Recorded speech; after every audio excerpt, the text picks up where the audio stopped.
Well, race fans, welcome back here to the Knoxville Raceway as we kick off 410s here tonight with the 13th running of the Capitani Classic. My name is Mike Mallett from DirtTrackDigest.com alongside SprintCarUnlimited.com's Jeremy Elliott.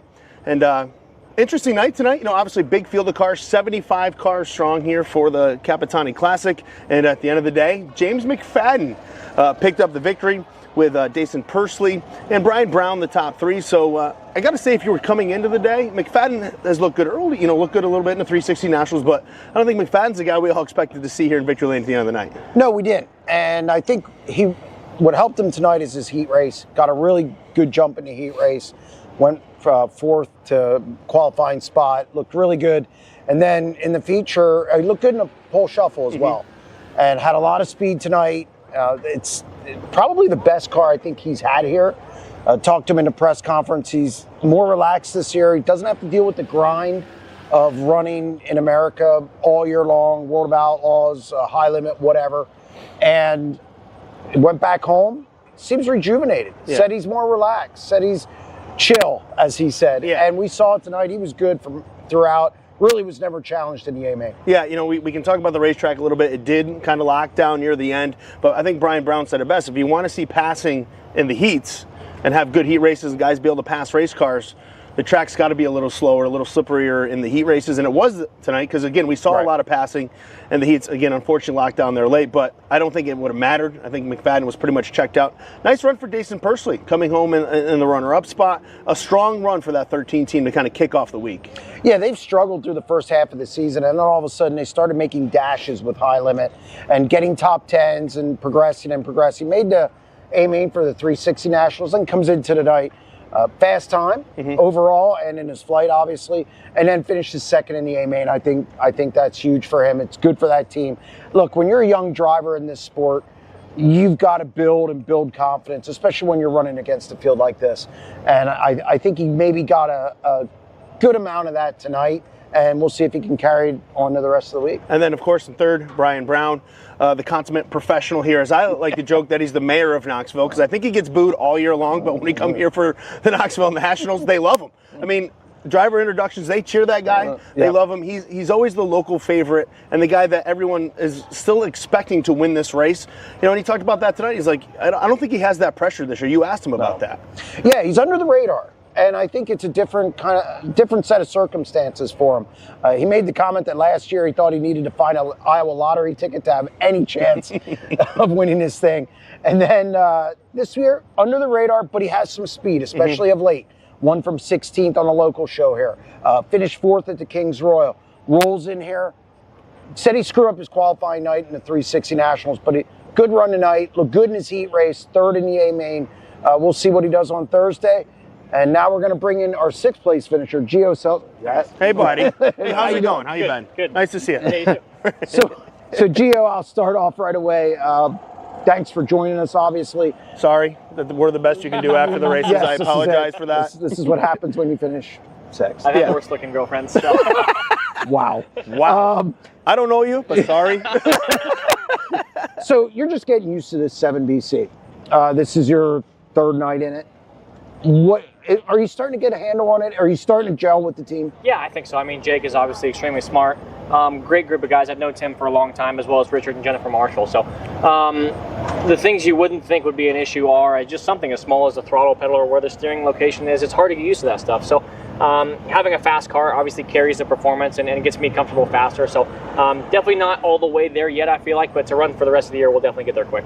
How much did running last week help you run in I know it's a 360 and it doesn't really translate to this week, but just overall getting comfortable in the race car? Because you look good right out of the box. And again, obviously you guys had the power steering issue, but looked fast right out of the gate and came out strong and had a good run in the A-Main driving up through. Yeah, it was huge. I mean, your balance is similar between 360 and 410s. Obviously, it's way slower, but just to, we made a lot of cockpit adjustments just from Friday to Saturday to today. So you can sit in the car all day long in the shop, and you don't know what it's going to feel like when you get on the racetrack. So, like I said, made some changes to the dash, made changes to the steering wheel and stuff like that, just to get more acclimated. It's hard because you don't know exactly what's off. This steering feels different. I don't know if it needs to be closer, further, up, down. So moving that stuff, and they've been super receptive with whatever you need, you can have it.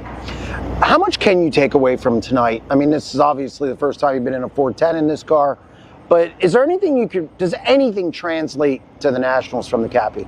Yes and no. I feel like track's always different every day you're here. So typically Wednesday next week is a little bit faster, and Thursday gets wide and slick. So with this many cars racing on a track like this, it did rubber up, but I'm never going to say anything bad about Knoxville. I love this joint. So like Brian said, the heat races were awesome, and we knew they were going to be really good. So it does get you ready for the week. I feel like there's it's always kind of the same. I mean, your qualifying lines change throughout the week and kind of where you're going to run. You saw the bottom run a lot in the 360 stuff just because you're going so much slower, but it does translate just confidence. So, and for me, getting comfortable in the car is key. What can you, going forward now, I said about Brian Brown thinking he was under the radar a little bit. Do you feel that way too? Because obviously you were in the 18, that's where you had your good finishes. Do you feel maybe, especially with Larson and Rico being so good, do you almost feel a little under the radar as well? I don't even have a radar. But no, I mean, yes and no. I have very, very high expectations for myself. No one's harder on me than me. So I want to win this race no matter what car I'm driving. And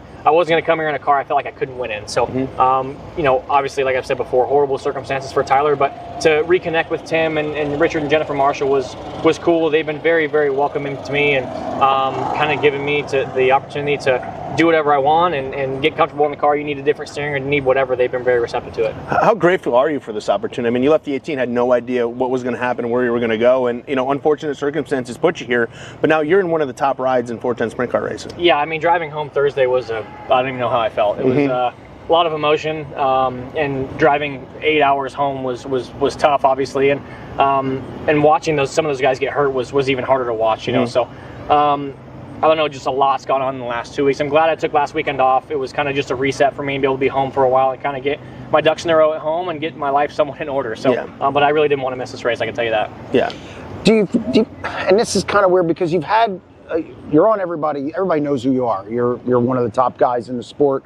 Do you still feel like you're auditioning though? Because Tyler's coming back and I think it's a good position for you in that there's no chance of taking a ride or anything like that. But do you feel like you're auditioning for other teams in the sport? I mean, honestly, no. I mean, how I look at this is Tyler's car. I'm getting them out of a bad spot racing for points. I'm helping them out, and 2026 is 2026. So, I mean, I'm trying really hard, and I feel like I am just literally taking it race by race. Sounds cliche, but my focus is tonight, and now not tonight's over. My focus is Thursday. So, I know it's not a long-term gig for me driving this car. It's obviously Tyler's car, like I said, but it honestly takes pressure off in that aspect of it. I can get comfortable in this car, get stuff how I want it, help them out, do the best I can, and move on. Go ahead. We got what it takes to put it back up there on the podium, maybe take a shot at the win. We've seen you up there a whole bunch. Now you're with a great team. Everything's kind of clicking here already. Yeah, I think so. I mean, I wouldn't be here if I didn't feel like I could win. So, like I said, I wasn't going to come here in a car I didn't feel like I could get it done, and I definitely have that car. All right. Hey, that'll work for me. And that's a good wrap to this one. It's a great night here at Knoxville as we kick off 410 week. Obviously, Oskaloosa tomorrow. I will not be doing this tomorrow. Just keep that in mind. And, you will be in no condition. I will have some fun tomorrow. It might be better if you're in that condition to do this. Yeah, well, it's fun. I can tell you that. But so for Jeremy Elliott, Gio Selzi, I'm Mike Mallet. Thanks for watching, and stay tuned all week to SprintCarUnlimited.com, of course, DirtTrackDigest.com for more here from the Knoxville Nationals. Whoa.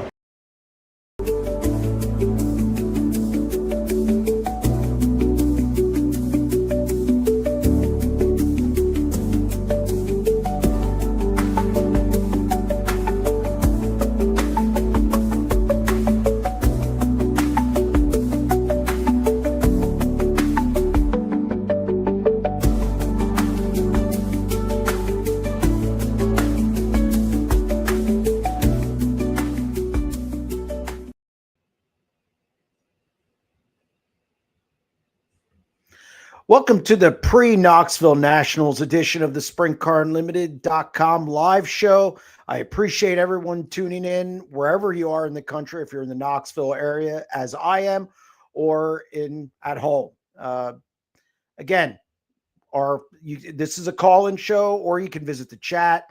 And if you're calling in, it's 1-844-543-8589. Or as I said, you could join the chat. We'll get to your questions.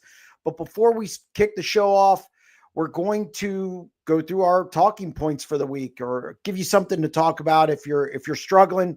Obviously, at the top of the list, it's Knoxville Nationals week. Things get started tomorrow with split night qualifying. Wednesday night, has a lot of heavy hitters. David Gravel, Rico Abreu, Corey Day.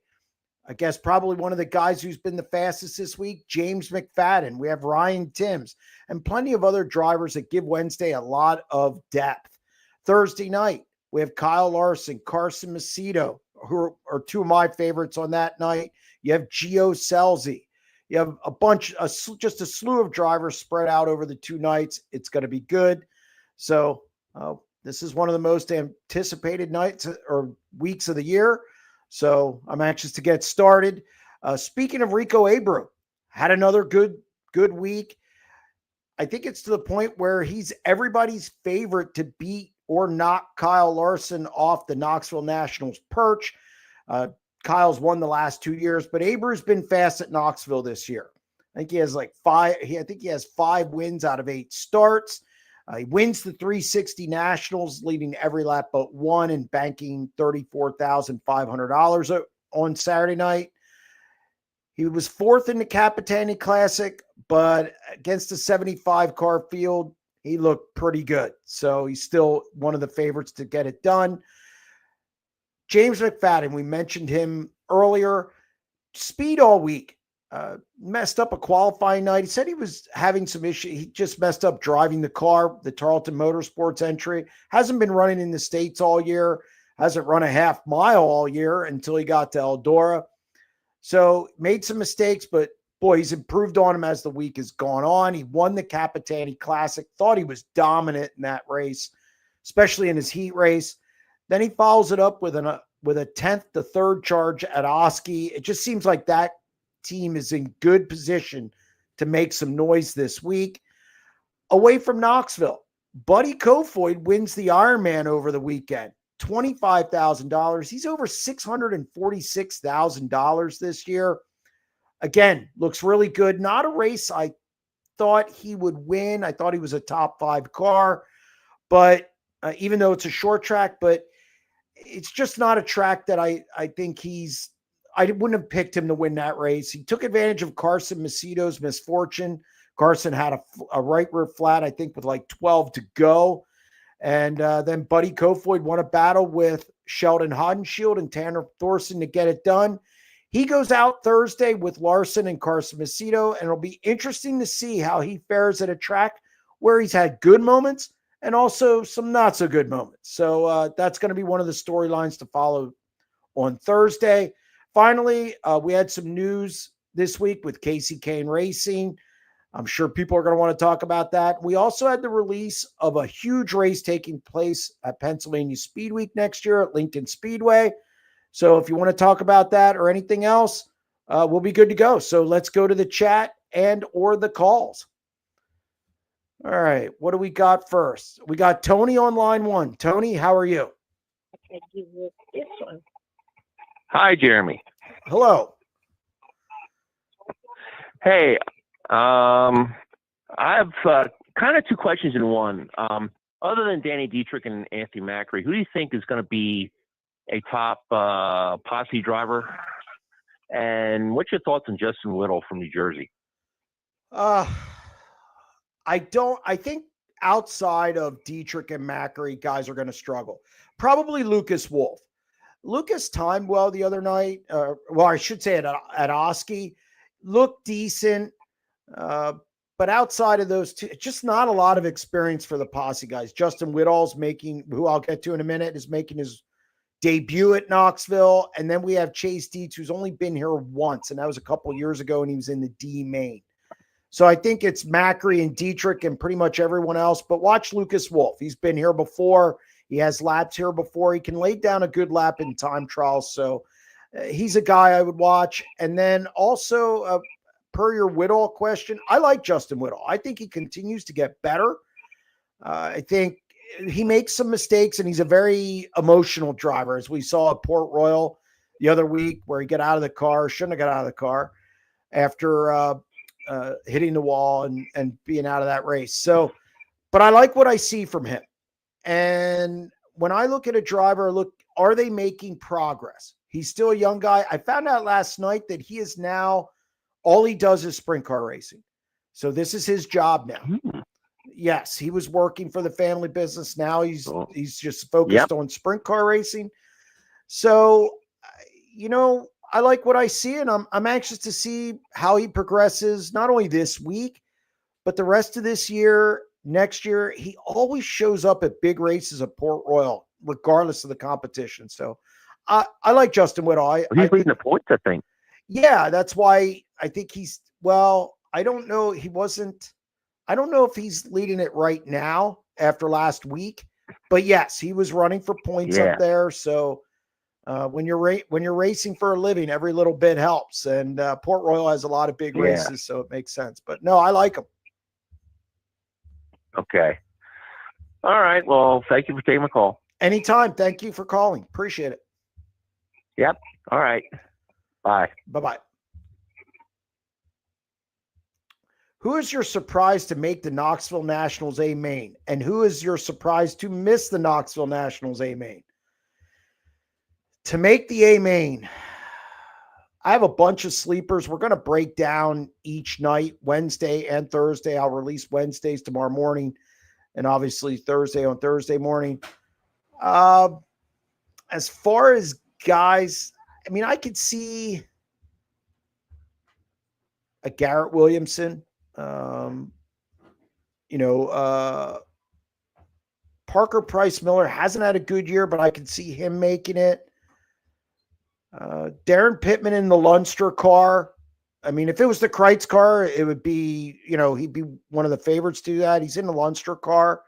I think he's a guy you got to look at and say he has a crack. Trying to think of my sleepers because I started working on that today. I would say, Tim Kading. Tim Kading in the Eikenberry machine. That car is fast, and they made the Nationals A main with, incidentally, Parker Price Miller. So I think, Dason Pursley looked good the other night in the Cappy, finished second, timed well. So Carson McCarl's getting a lot of play this week. I put him a little behind some of those guys, but those are the guys. Now, as far as missing it, I mean, obviously everybody's looking at Donnie Schatz, because he hasn't had a good year and he hasn't timed well. And if you don't time well, you're busy digging yourself out of a hole all night long. So I can see Donnie struggling to make the field. Now, I'm going to throw this out there, and I'm sure the chat will line up or light up like a Christmas tree. Kyle Larson is the favorite to win this race, but he's had some good luck here. He's due not to have good luck here. And if he would have something happen on his qualifying night, he probably doesn't come back the rest of the week. Let's put it this way. If he would miss the field because of a mechanical problem or getting in an incident on his qualifying night, it wouldn't surprise me.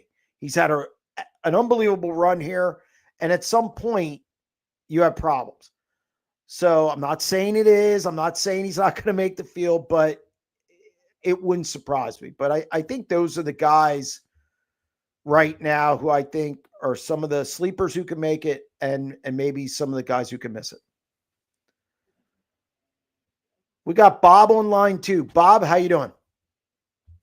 I'm doing real good. The question we're all asking ourselves is, did Mallet stay upright all last night in Oskaloosa? You know what? Mallet was in good shape last night. Surprisingly good shape. And Neil Wilt also, shout out to them. Good guys. But yeah, they were in good shape last night. I was surprised. They were in a lot better shape than a lot of people in that infield, like the guy who jumped through a table. I guess he's a Buffalo Bills fan, but they were in good shape. Everything was good.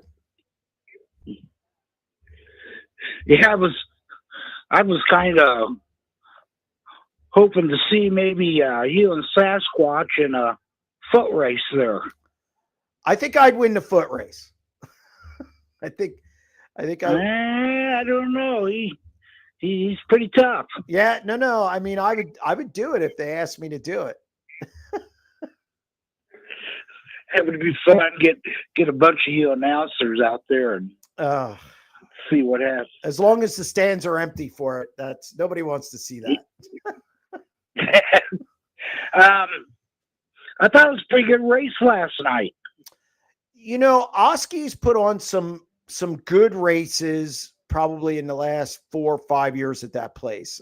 Last night, it was good. Kyle started 6th, put a monster slider on Corey Day, cleared him by a mile, and then Corey Day came back on him. Once Kyle got out front, he kind of stretched it out, but they were still passing in the field.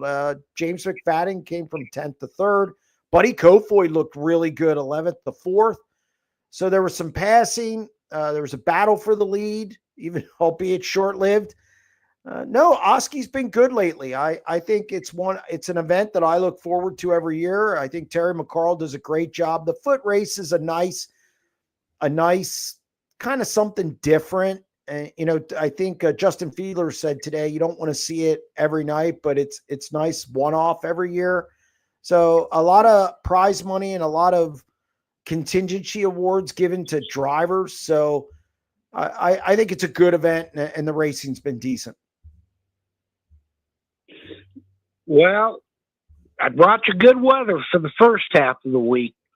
I think you're going to get a little warm the rest of it. That's okay as long as it's not humid. I'm okay as long as the humidity and the dew point don't go through the roof. I don't care if it's hot. It'll cool off. But look, no rain in the forecast, I think, until Saturday night. I'm a little concerned about that. But other than that, it's smooth sailing, and that's what I like to see more than anything. Yeah, I saw a chance Thursday's going to rain. I didn't see that, but again, I'm here, so I'm not going to look at weather. I'm not going anywhere, so I just take what it gives me at this point. You ever go down to English Creek and watch little guys? No. I mean, I got too much to do, and I like Tuesday night. We went to the Liberty Street Kitchen. Brent Smith, who's my photographer, and he shoots a lot of great photos, so I buy him dinner on Tuesday night. And it's a nicer place, so we wear collar shirts. We don't look like race fans. And it's just nice to relax. I don't really want to be at a track tonight because I'm going to be there before and after, and a lot of late nights. So I take it easy tonight. I work on stuff for later in the week. I mean, I know guys who go down, and I'm sure it's really good. Not me, man. Not on Tuesday. Well, enjoy the rest of the week and have a great time. Well, thank you very much. I appreciate that. All right. Goodbye. Bye-bye. All right. What do we got next? How much of an adjustment for a good driver like Gio simply switching from a Maxim to a Schnee Lawson? We talked to Gio in the post-race video we did on our YouTube channel the other night, and it is an adjustment.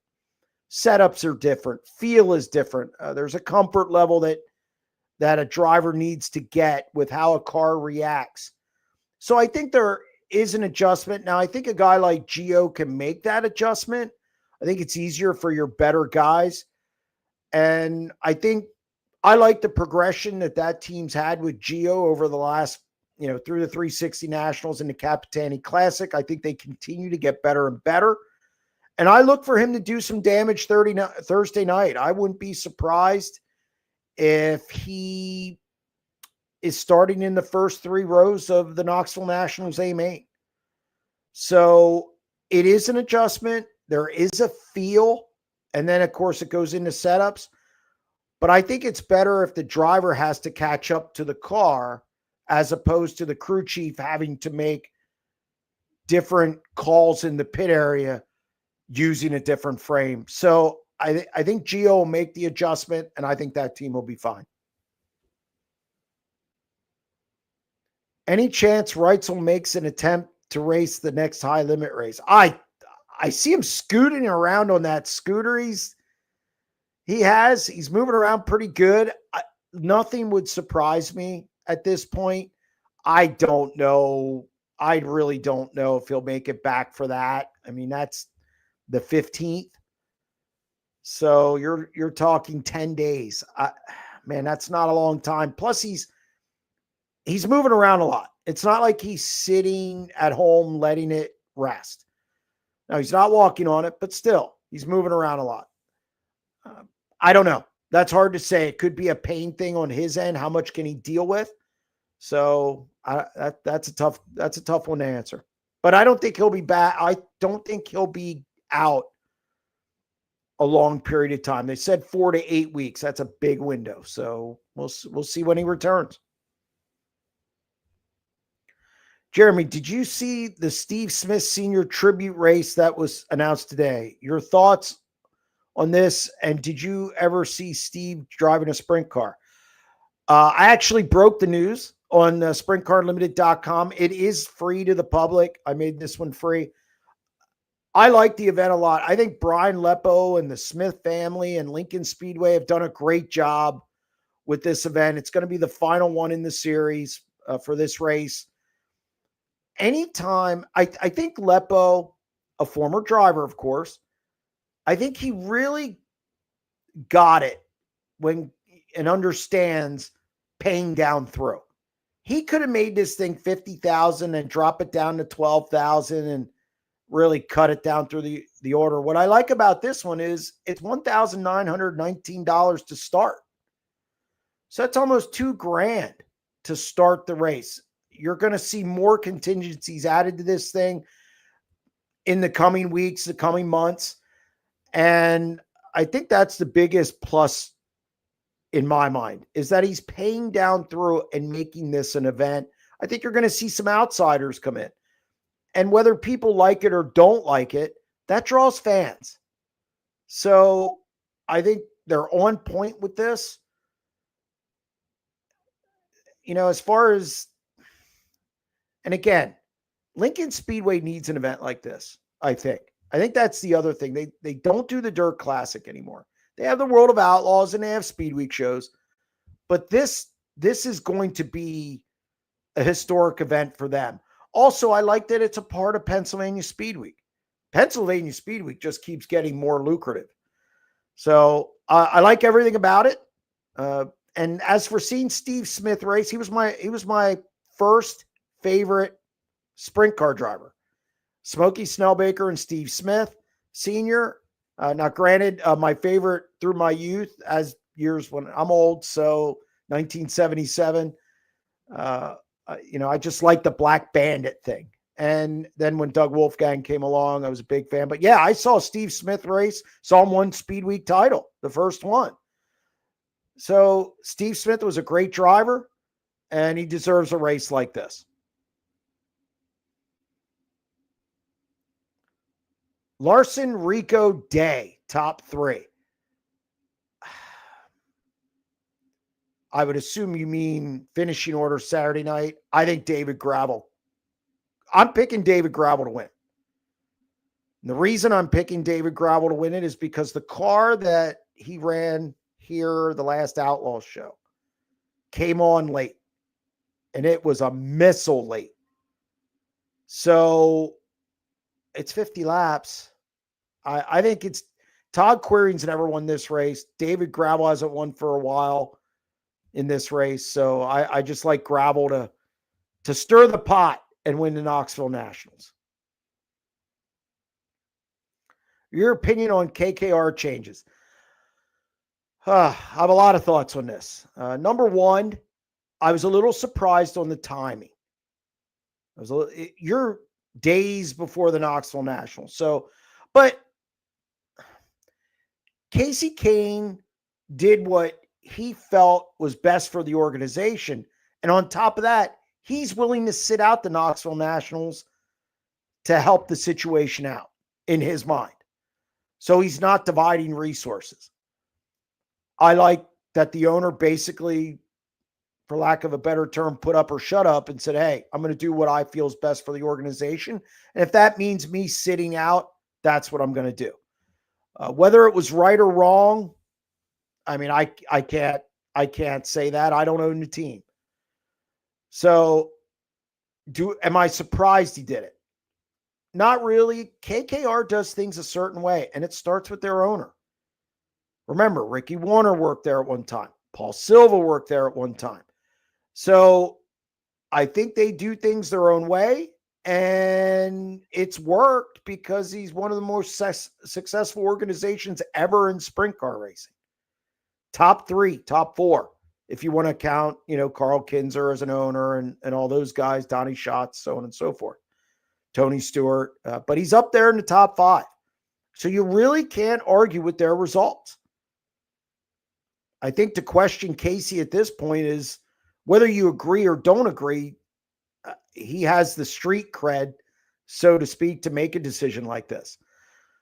Andrew Bowman was with Brad Sweet before when he was winning all those titles, and when he won the Knoxville Nationals, I believe he was on that car. So there's some familiarity there too. There's some familiarity. I don't think they'll be out to lunch. And Brad's smart. I mean, Brad knows what he's doing as well. They know what feel they want. And again, not ideal going into the biggest race of the year, but I think they'll be okay.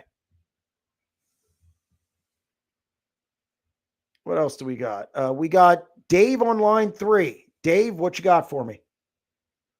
Hey, Jeremy. I know Tanner Holmes probably isn't a threat to win or anything, but what do you think about his new store-bought Crew Street Fair? His what? He got, didn't he get the crew chief from Brad Sweet Oh, or yeah, something like that, Wolfgang or something? Yep, Ty Wolfgang's working for him. I think that's good for this week. I think it takes some of the workload off his sister and the rest of the crew. Ty's been on the road for a while now. He was with KKR before he was a crew chief. So I think he has some experience. I think it's a positive. Now, what does that mean? Well, I don't know if he puts it in the show, but I do know this. If he does put it in the show, it's going to make Ty Wolfgang's phone ring a lot because he's going to this team, just sight unseen, just spur of the moment, not really probably aware of everything the ins and outs of the team. So if they could put it in the show or even maybe have a good B main run, I think it's good for Holmes, and I think it's good for Ty Wolfgang. So we'll see how they gel and see if they can pick up some speed as the week goes on. When McFadden goes back to Australia and Tanner goes back in the 21 car, I was wondering, just because they switched over to the Toyota motors, I wonder if the Toyota motor stays in there or how that's going to go. Well, they had the Toyota before Eldora when they put it in. Now, what happens with it once James leaves, I'm not sure. I would think Toyota wants somebody else to have a motor other than just Roth. I would think that, because eventually they want to sell these things. So you got to have more than one guy have them. So I'm not sure what is going to happen after James leaves, but the motor's with the team. I mean, James isn't going to take the motor back to Australia. So I would assume they would use it as they see fit, but I'm not sure on that. I wonder what happens to McFadden if he stays on to that deal or he goes a different route. No, he's going to go back home to Australia is what he's going to do. No, I mean, the new crew chief guy for Holmes. When they make the switch, what happens to him? Well, I think this is just a weekend deal for Ty Wolfgang. Maybe he stays on with the 18T until he gets something else. But Drew Warner's entrenched at Tarleton Motorsports, and obviously Drew, son of Ricky Warner, knows what he's doing because that car looks pretty good now with McFadden behind the wheel. So I think this is just a weekend deal for Ty and maybe an audition for other teams. We'll see how it plays out. All right. Thanks a lot, Jeremy. Enjoy your show. Yep, Dave, thank you for calling. Bye. I appreciate it. Okay. All right. What broke on the 39M last night? All I know is he spun out and turns 1 and 2. And I guess instead of going to the back, and, I don't know how many laps were down exactly when he did it, but to go out at that point and run around and try and pass a bunch of, it's just wear and tear. And I think I don't know if anything broke. I just know they spun out in 1 and 2, and that was it. They called it a night. Tanner Holmes picks up Wolfgang to crew chief for the 410 Nationals. Your thoughts?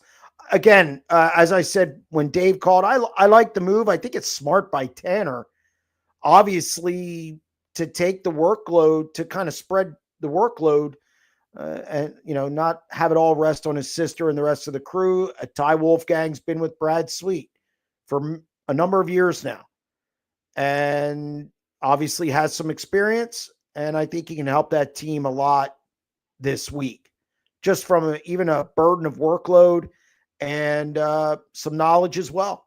He's been working with Brad Sweet for the first half, a little more than half the season. So it makes sense from a Tanner Holmes standpoint. So I like the move a lot. Is Kane retired or just taking a break? No, I mean, he'll be back again. He's just parking it for the time being to sort things out at KKR, just switching some stuff up and focusing on one car. When I talked to Casey on the phone, he said, it's not permanent.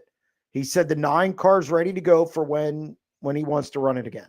And I wouldn't be surprised if we see that car again this year at a big race in Pennsylvania. Hint, hint. And we'll see who's driving it. So again, I don't think Casey's retired though. He loves the sport too much. I just think he's getting back into the ownership role and getting his hands dirty at KKR. All right. Greetings from Alabama. Why do you think Macri struggles at Knoxville? Finished 50 a year ago. I don't think I think it's a difficult track. I mean, I talked to Justin Sanders about this. Now, Justin doesn't run half miles as much as Anthony Macri, but Justin Sanders said this is a hard track. It transitions a lot. It gets technical. It's constantly changing. It's a momentum track. It's not your typical half mile. And Anthony Macri, while back in central Pennsylvania, he really owns the half miles. It's not, this is different. This is way different. The configuration, the momentum of the track, how you carry momentum. Ask Danny Dietrich. He could tell you that the first time he was here, he went from like 1st to 7th in turn 1. He just got in the middle and missed it a little bit. And he got freight trained. So it's a difficult track to get a hold of. And Macri was 5th last year, kind of under the radar 5th. So if he times well and gets through his heat race, he's going to be a handful because that car makes a lot of speed. He has Garrett motors, and those things hit. So I don't think he struggles at Knoxville. I just think it's not what you're used to seeing back in central PA. But again, it's way different out here. And the competition level, obviously, a lot different. So I think he'll be fine. Did you see items were stolen and some vandalism took place at Knoxville? I did not. I mean, I don't know when it took place. I got back last night. Somebody was talking about it today, but I was trying to get my podcast out, and the house we're in, as you can see, this isn't my normal set. The curtains, people were talking about the curtains, and I said, I'll take them home. But I heard something about it, but I was running around today trying to get a podcast. By the way, we have a free podcast preview in the Knoxville Nationals with Corey Neeshaw. I put it up about half an hour, 45 minutes ago, so check it out on the website. But I I heard about it, but not in depth. Jeremy, do you think Anthony Macri could be a surprise pick to win the Knoxville Nationals? Look, he won the Kings Row, and I'm sure nobody picked him, and I would probably I'm sure he probably didn't pick himself. So obviously, when you win a race like that, it's possible. Do I think he will? No. I think this is a little bit of a different animal. And I think, to me, the top three favorites going away are Kyle Larson, David Gravel, and Rico Abreu. And I think Corey Day's in there, even though last night he talked about this is probably the least comfortable he's been going into this event. So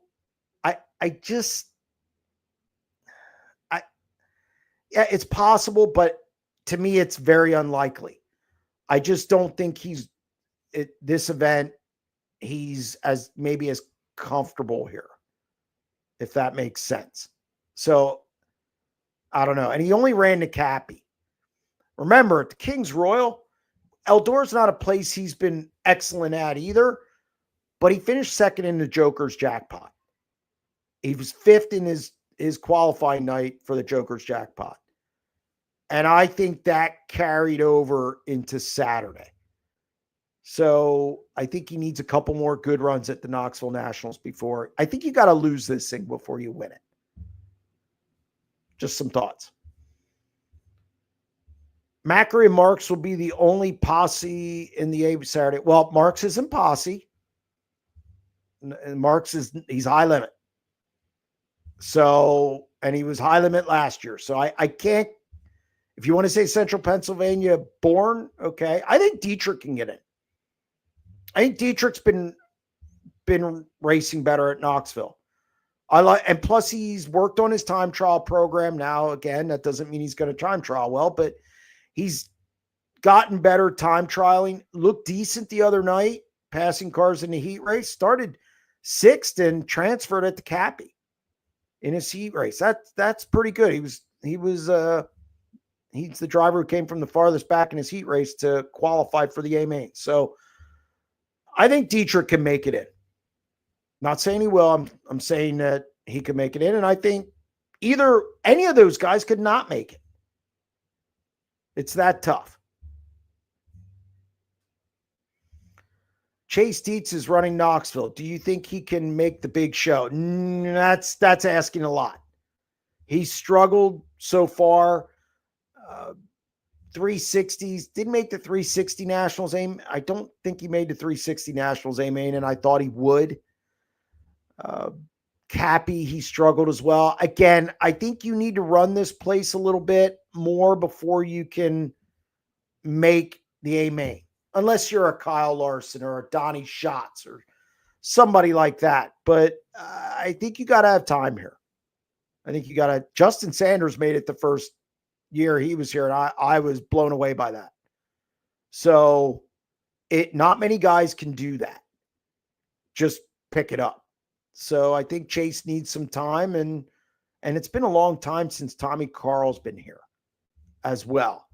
So, I think Chase will be fine. He just needs to keep coming out, maybe get some time at a weekly show. I like when guys come out for weekly shows. I know it's expensive. I know it's a long haul, or it can be if you're coming from Central Pennsylvania, but I think you need track time here. All right. Marks is posse. He's not posse. Touring sanction has nothing to do with the Nationals. Tell that to high limit guys and World of Outlaws guys. He's not posse, guys. I don't care where he lives. I don't care where his resident is. He's not posse. That's like saying Logan Schuhart's posse. He's not. So, sorry, we can disagree. We can agree to disagree on that one. Why don't more teams support the McCarls at Oski? I just think it's because it's where it's positioned. I think where it's positioned on the schedule is both good and bad. Two things can be true at once. I think it's good because it gains a lot of attention being in that spot. You got the 360 Nationals, then you got the Knoxville Nationals. So I like it from that aspect. Everybody's around. The crowd is good, but it's tough for teams. You're coming off the Cappy the next night. Do you want to run your Knoxville stuff? Probably not. You don't want to take a chance of messing it up. So then you're going to pull down a car, especially if it's one you used at the Cappy. And it's just not easy to do that. I think that's a race that's going to get between 26 and 32 cars, but it's a quality field. It's a quality field. Look at that field up and down last night. It was pretty good. You're just not going to get the volume. And it's just too close to the Nationals, and guys don't want to go over there. And I think they want a night off. Like Dietrich, for instance. Dietrich, he ran Ohio Speed Week. Then he ran Pennsylvania Speed Week. Then he went to the Kings Royal. Then he raced at home. And then he went to Sharon before he went to the Cappy. I just think he wanted a night off for his guys more than even him. So I think it's both good and bad with where it's scheduled. Some great some great liveries this week. Going to be difficult to pick a best looking car. Do you have a favorite? I like Brent Marks's car. I really like Brent Marks's car. The yellow is different. It pops. The lettering pops. There's not too many unnecessary lines on it. Now, this is personal preferences. It's personal preference, I should say. I don't like a bunch of lines where it's too busy. And I think Brent Marks's car doesn't have too many lines on it. I think some of them are nice, but it's just too jumbled, or the lines don't make sense. I just don't understand it. So Brent Marks is leader in the clubhouse right now. I mean, obviously I haven't seen them all.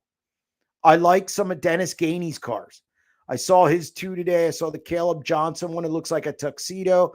I wouldn't like it if it was predominantly black, but the white, seems to have more white on it, and it makes the black pop. So I like that. And I like Wimmer's car, which is kind of like a sound, sound wave. It's bluish. So I kind of like that as well. But right now, leader in the clubhouse, Brent Marks.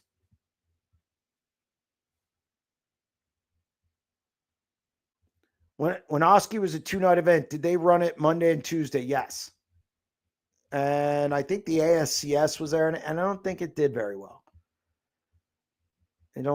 I think, again, we got to watch. There's not too much racing. I think Terry has a good thing going over there. I think how he has it now, it should stay.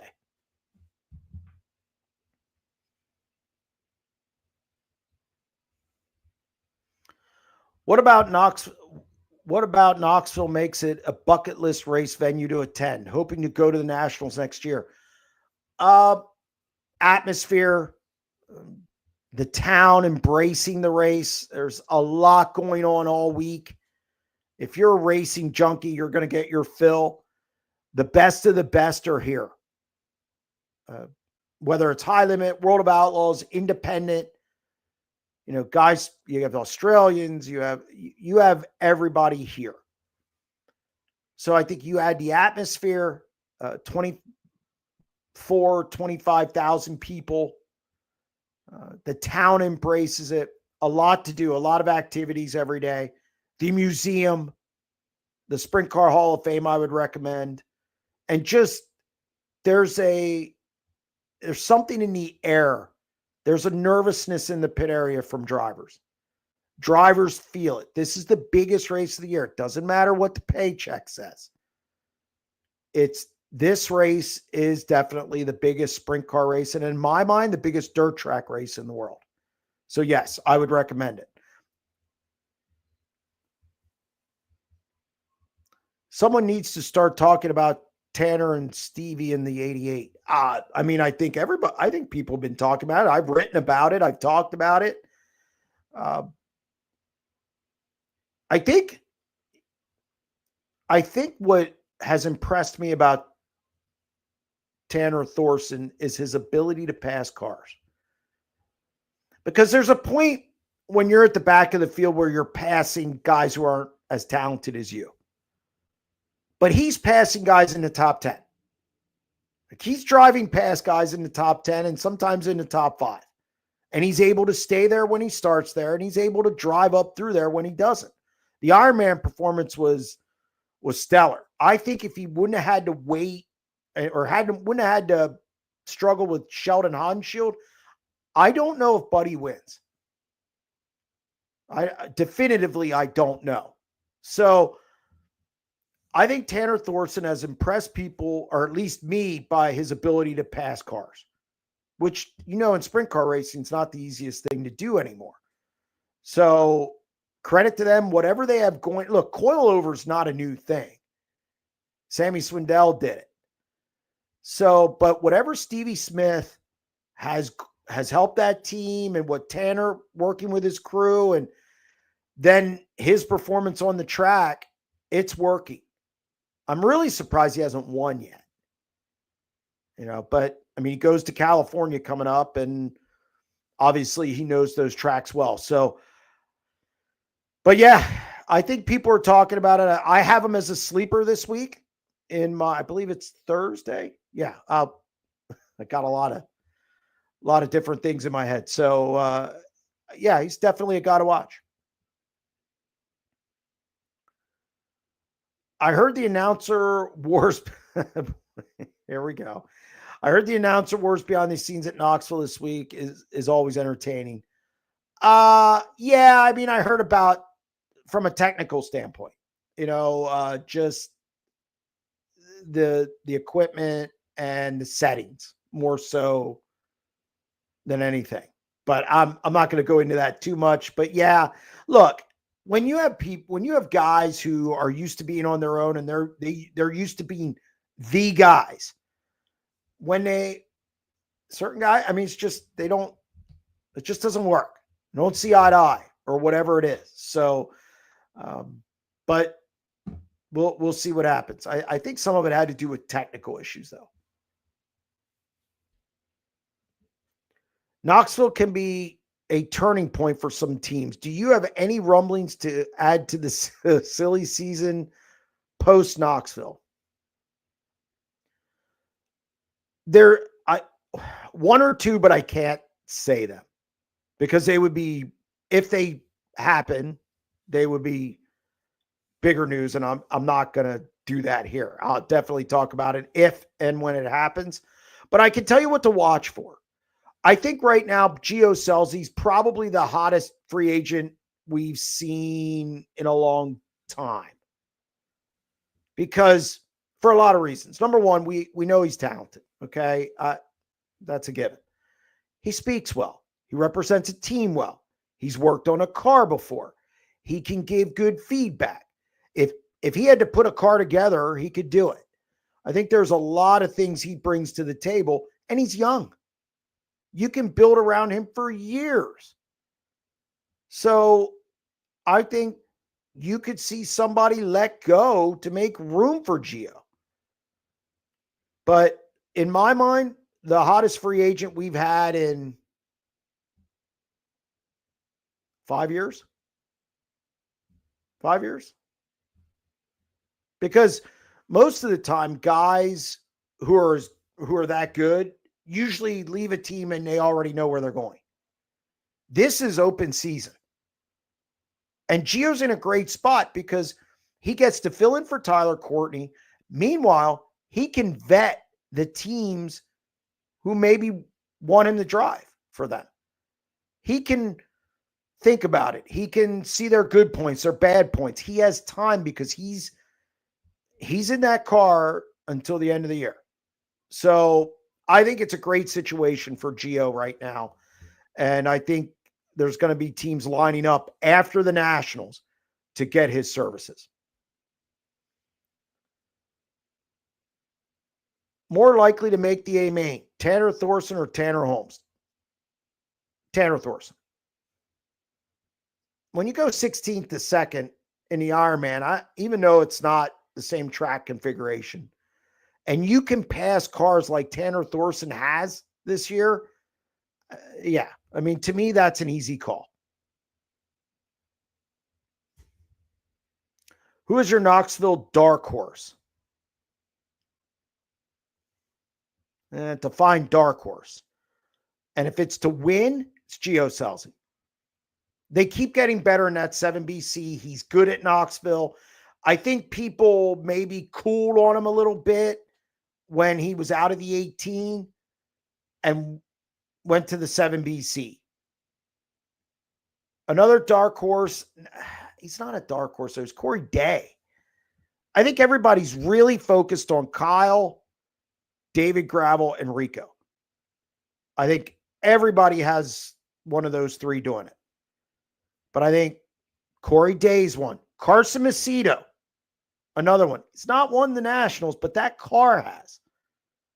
And Carson was clearly the best car at the Ironman last week. Wasn't as good at the Cappy. Wasn't as good at Oski, but that team has ebb and flow, and they pick up speed in a hurry, and that car's won it here before. So I'd say outside of the three, I think Carson Macedo, Gio Selzi, I think those two stand out the most to me. All right. What are your thoughts on Jacksonville Speedway running a 410 weekly show the Sunday after the Nationals? Good luck. I mean, look, I don't know if they've done it in the past and it's worked. If that's the case, I mean, look, Sealands Grove Speedway used to run a 410 race against the Outlaws show at Williams Grove, and it did okay. So I'm not saying they will fail. I'm saying it seems a bit much for me. I think people are tired after the Nationals, but maybe they get people going back through. I know Mike Mallett and those guys, they're like race chasers. Like on their way back through to New York, I could see them stopping there to take it in. So it depends on vacation. It depends on a lot of things. And I just never viewed that as a hotbed area for Wing 410 sprint car racing, but I wish them the best, and hopefully they get a great crowd. What are your thoughts on Oski's Front Row Challenge? Looks like a really fun event. Love the foot race. When I went, and I'll be brutally honest, when I first went to it, I was like, I like it. I've grown to like that event. I think the foot race is fun. I think it was Brian Holbert put a mic in front of me last night, and he asked me what I thought. I said, I don't know what I just witnessed, but I was entertained. Like, I didn't think Corey Day could truck like that. I mean, now I wish Larson would have ran, and Carson Macedo I know can run. So I wish he would have ran it. And Brent Smith, my photographer, he said, if you don't run it, you should be DQ'd. You have to start at the end of the order. So or might have been Neil Will. I don't know. One of the two. They're the same. They're all the same. So he's actually standing over eating ice cream. So I think it's a fun event. And you know what? Here's the best part. It didn't drag on all night. They keep it moving. It was done at 9:34, the checker drop last night. I believe it was 9:34. That's a good night. I never heard anybody say, it wasn't at the track long enough. I'm leaving too early. So it was moving. They have a good field, a quality field, I should say. There's some fun in it. And, with the foot race, it's different and interesting. And I don't know. I like it now. I've come to appreciate and look forward to that event every year.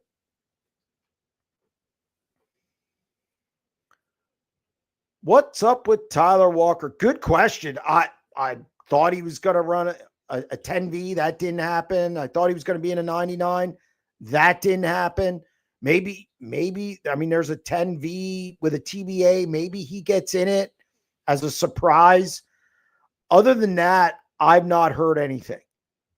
Supposedly, Logan Fenton was going to put a backup car on the track. Again, not on the roster. Doesn't mean they can't show up. But the 10V is TBA, so maybe they struck a deal. I don't know. That's all I know on Tyler Walker right now. Can Tanner Holmes make the big show? Boy, people, Tanner Holmes. Again, can.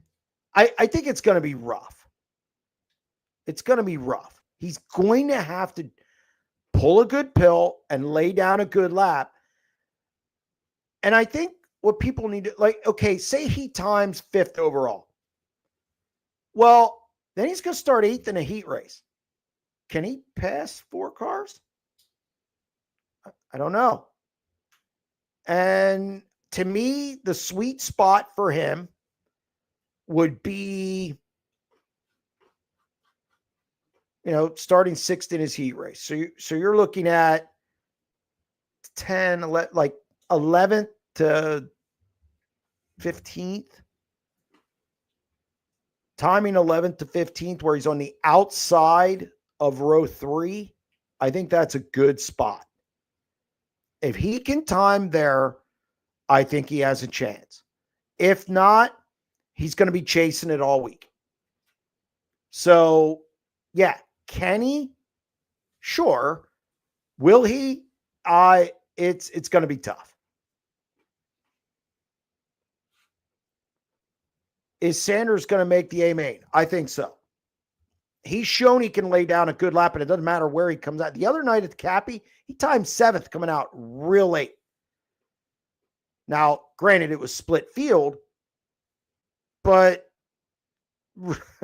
that car's fast. And Justin ran the B main. I thought it was the best 8. There was a stretch in there where he ran the best 8 laps I've ever seen him run at Knoxville, including the year he made the Nationals A main. I thought it was his best. If he just attack the track, don't think too much, and just get after it, he'll be fine. Yes, I think Justin Sanders puts it in the A main. Define what makes someone posse or not. Can you be posse and then not after a certain circumstance? Hell, I don't know. The posse fans, I don't understand the claim. I don't know the rules.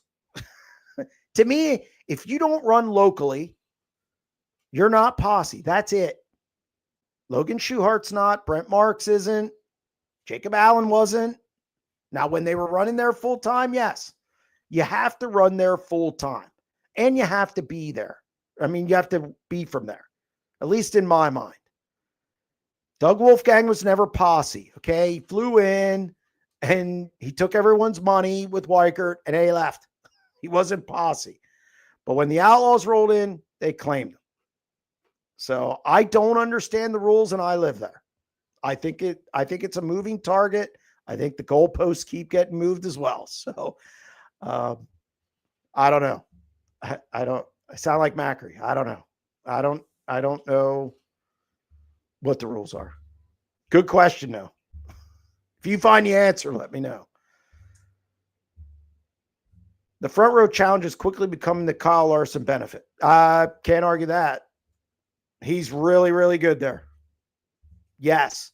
That's my answer. Yes. What's your thoughts on making traction control legal for all teams? We know some teams are running it and the series is not checking, so make it legal for all. Yeah, I mean, that's a thought. I don't know. Yes or no. I don't know the answer on that. I don't know how much it costs. Are some probably getting away with it? Yeah, probably. Because I think at some point, drivers and teams are smarter than the tech people. So That's why you need I think you need a former driver or a former crew chief to be your tech person. I think they know all the tricks then. So, yeah, I don't know. That's a tough one. I don't know what the answer is to that one. Does Sanders have what it takes to win Knoxville? That's a big ask. That's a big ask. I think to win Knoxville, I think that's a stretch. I think he's a super talented driver. I think if he ran there a lot, he would just continue to get better and better.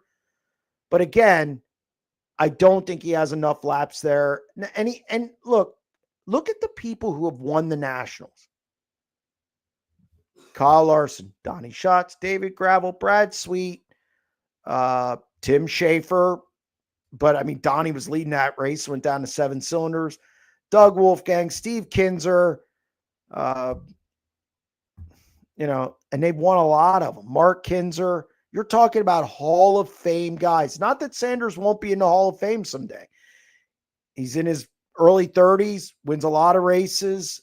And if for whatever reason he comes out and runs more outside of California, who knows?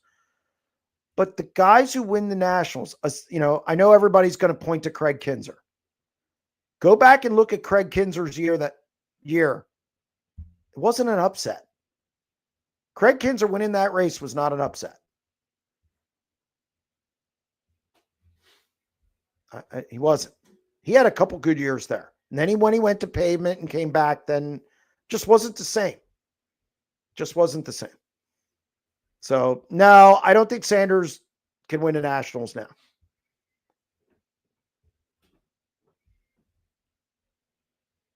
Tony B should announce the A main. It is the Knoxville Nationals. I don't care who announces it, to be honest with you. I don't.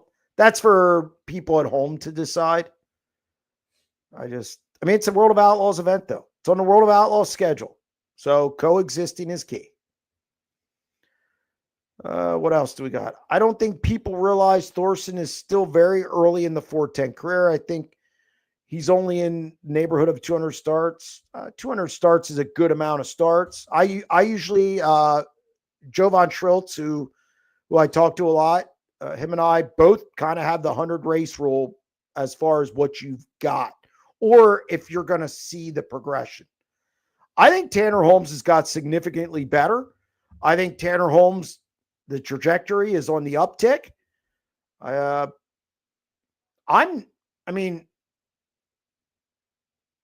think people should realize that he's early in his 410 career. Hopefully he stays in that car and they continue to build that team. I think he's in a good spot moving forward. All right. Pete on line 4. Pete, what do you have for me? How's it going? Oh, it's going well. This is an off-the-wall question, and I've never gotten a good answer. What is the secret for getting lodging around Knoxville for this week? Because last year at the Chili Bowl, I even talked to Knoxville's, PR staff, sales staff, whatever, and I'm like, hey, I want to come out there. I can't find anywhere to stay. And they're like, yeah, we don't know what to tell you. So they don't even know what I should do to try to get a place to sleep out there. Well, what I would do, because you're not getting in at the Cobblestone and you're not getting in at the Super 8. You're just not. They're booked. I would call, there's a local, I forget what it's called, local housing authority or what. Basically, people in this area they'll rent out rooms or their houses for the week. So that's what I would do. I would. There's a local housing or local, I forget what it's called, because I did it one year. I'm lucky enough that I knew somebody, and I'm 2 blocks from the track. I rent a house. Brent Smith and I. So it's hard to beat that. No, you have a couch open next year? No, I have somebody else showing up this year. So Let's just say I feel very fortunate, and I have a kung fu death grip on this place for the foreseeable future. But I would, Yeah, I don't blame you. the local, what is it? The local, it's like entertainment. I'm sure I could Yeah, Google it if that's the route to go. Which I mean, Airbnb and all that stuff is bigger now. Yep, Um, that's the best bet. but yeah, I mean, I stood at their booth for 30 minutes at the Chili Bowl, trying to get some options. And what is it? Pella? Is it Pella's great. Is it Pella that's there close? There's some town there close. Pella's 22 and minutes they away. said that would be okay. Yeah, they said that would be about the only thing they could think of. By the way, even looking there, I mean, that was in January. By the way, it's the Chamber of Commerce. The Chamber of Commerce. Okay. Knoxville Chamber of Commerce. Remember, I'll check into that. Yep, and then check Pella too. I stayed in Pella one year. It's a beautiful, beautiful town. Beautiful town. Okay. So yeah, that's what I would recommend. Same question for Eldora, because I had a trip booked up there and was going to rent a camper, and I could not bring myself to pay what they thought I was going to pay for that camper and camp spot. Yeah, I go Airbnb now. Airbnb, Salina, Greenville, Pequot, Sydney, whatever. Just you're going to have to drive a little bit, 20 minutes to 45 minutes. Mm-hmm. Small price to pay, which, by the way, for Knoxville, Des Moines, you'll be able to get hotels in Des Moines. You're just going to drive 40 minutes. But go ahead. I think we got spoiled to being 20 minutes tops from the Chili Bowl, where it's like the backyard and all of our friends are coming from the rest of the country, and we're like, oh, it's right here.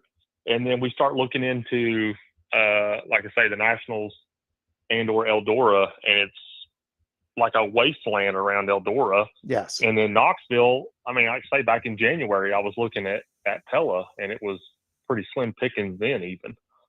Yeah, try the Chamber. So I didn't know, and I meant to ask last week, and I forgot all about it. But I knew that you would know because you're there every year, so I knew you would have some kind of an idea. Yeah, Chamber of Commerce for Knoxville and the surrounding area. Hotels, somebody just commented, Pella, Newton, Oskaloosa, Des Moines. Des Moines not that far. It's like I said, 40 minutes. So I think you have some options. You're going to have to drive a little bit. Okay. Eldora, Airbnb is what I found to be the best. And it's Greenville, Salina, even Findlay, maybe, although that's a little bit of a tow. Pequot, Sydney, places like that. Okay. All right, man. I appreciate the info. Have a good week. Yep. Thank you very much. Appreciate it. You bet. Bye. Bye-bye. All right. Your thoughts on shark racing chances? I like Ashton Torgerson to win Rookie of the Year. Logan is tough to handicap right now. They started off the season so well, consistent, and they've had some lulls. So he runs well at Knoxville. So I think he's going to make the show. I don't think he's going to win it. Maybe eighth to 10th as a high point at this juncture. Maybe fifth. If he, because last year, I think he finished, or was it 2023? He finished fourth. He came from way back. So, past cars. Torgerson, I think he's a B main car, but I think he's Rookie of the Nationals. And then Logan, I think he's an A main car, anywhere from 5th to 10th, something like that, to be more specific. Walter on line 5. Walter, how you doing? I'm doing pretty good. How you doing, Jeremy? Not too bad. Okay, so I got a question for you about Knoxville Nationals. What do you think of Rico's chances of being the first person to ever win the 360 Nationals and the 410 Nationals? I would say it's probably the best chance anyone's ever had to do it. So, And isn't it kind of crazy that no one's ever been able to do that? not really, because the Ironman being when it was over the 360 Nationals, and not everybody, obviously runs the 360 Nationals. I think up until 5 years ago or whatever, you didn't have a lot of the 410 guys necessarily coming in and running that. That doesn't really surprise me, but I do think Rico Abreu has the best chance to do it. And I think I think he's one of the top 3 favorites to do it, with Larson and David Gravel. So I think Rico has a really good shot. Ricky Warner's obviously really good at Knoxville. Rico has shown this year, again, that he just keeps improving at this place. So he's definitely, now he goes Wednesday instead of Thursday. So it'll be interesting. He's going to line up against Gravel and Corey Day and Ryan Timms, Ryan Timms is a sleeper to me. He's a top 10 guy in the Nationals, possibly. I did a 90-9 on it today. So, it's not going to be easy, and one slip up can kill your week. Now, the thing for Rico is he has gotten in on a Friday night a couple times. So I think the biggest thing for Rico is they got to finish 50 laps. Look at his history.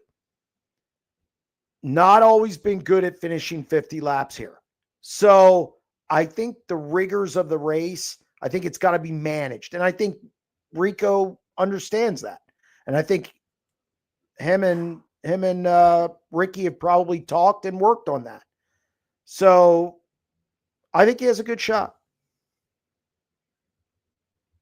And you think that's another reason why he's been running quite a few races on the days he's off, from the high limit. He's been out, running a couple of the local Knoxville races, and it seemed like he's been out there a lot this year, really trying to work on getting better out there. Yeah, and he's won Outlaws races here. I mean, he won the Outlaw race here. He won the season opener, won the 360 Nationals, which was a decent field.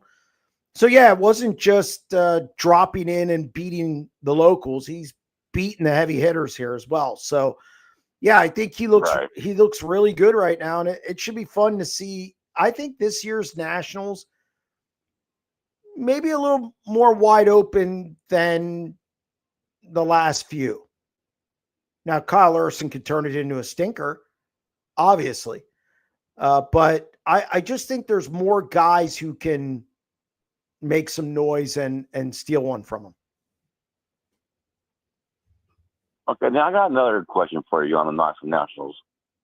Now, how exactly does the point structure, I know you get so many points for qualifying, and that sets you up for your heats, and then your points, like how does that set you up for the A main based on your points? Like how does it really break down?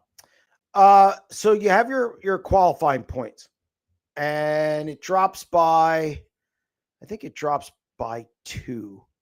I'm 100% sure, but I think it's 2. And then your heat rate, now there's 200 points. A perfect score is 500. You get 200 for quick time, you get 100 for winning your heat, you get 200 for the A main. I think it's dropping by 2. I don't look at it that often, but mainly because I don't really have to. But then I think it drops by 3 in your heat race. But, and here's the caveat, you've got to finish in the top 4 of your heat race to advance to the A main. So even though they're basing everything on points, you still got to finish in the top 4 of your heat race to transfer to the A main. Of course, then you get points for where you finish in your feature. And then obviously it's just the highest points and straight up Saturday night from there. So the key's that heat race. You got to finish in the top 4. You don't want to go to the B main. If you go to the B main, you can still